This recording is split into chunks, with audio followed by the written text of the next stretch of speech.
Hi, I'm Olivia with Running Shoes Guru, and I'm here to talk today about the Nike Winflo 8.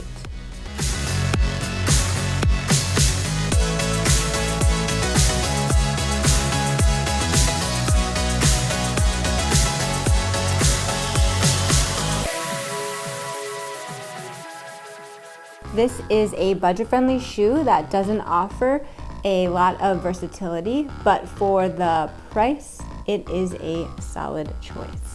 It's the perfect introductory running shoe, or it's a perfect shoe for somebody who just wants a sneaker that will give them comfort and style. While wearing this shoe out and about, I received many compliments on this shoe. And I have tons of shoes and I hardly ever get compliments on my running shoes, but I got a few compliments while wearing these. It'll cost you around $90, but just looking on other running websites, I've seen it already for lower prices than the $90. And I do think that's reasonably priced for what you get in this shoe. It is a perfect shoe for logging just a few miles each week. It is definitely not a long distance running shoe. I did take it out for a fewer longer runs. Maybe my longest run was 8 miles, and I couldn't wait to get back and take it off. I definitely liked it for the shorter runs, but not past like the 3-mile mark. My first impressions of the shoe was an excited one. I loved how they looked right off the bat.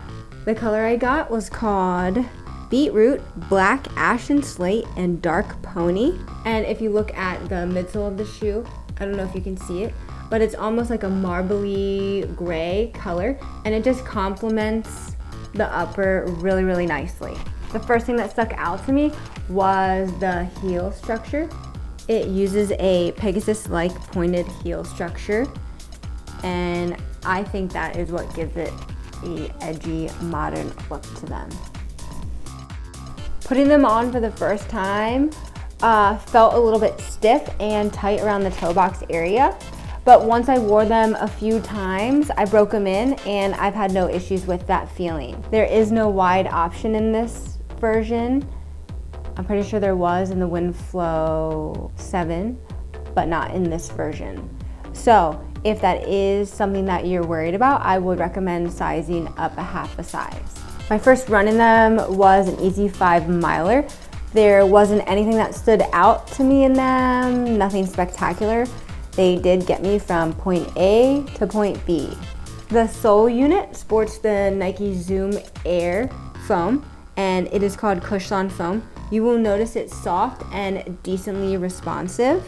For short runs, they were great.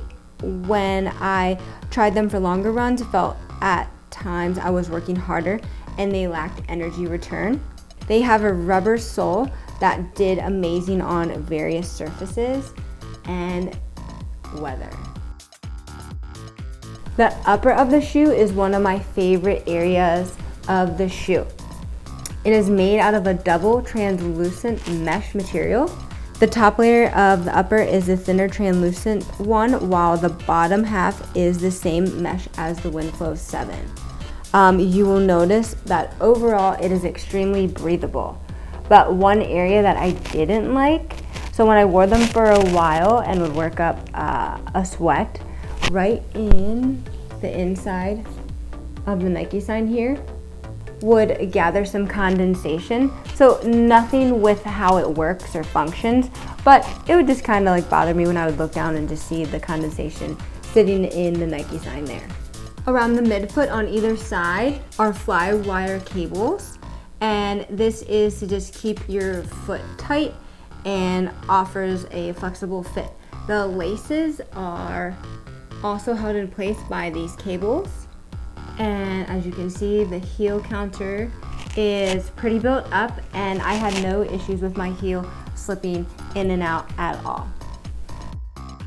My conclusion of the Nike Winflo 8 would be that it's a hard shoe to rate. I don't love the shoe for running, and I didn't hate it for the shorter distances.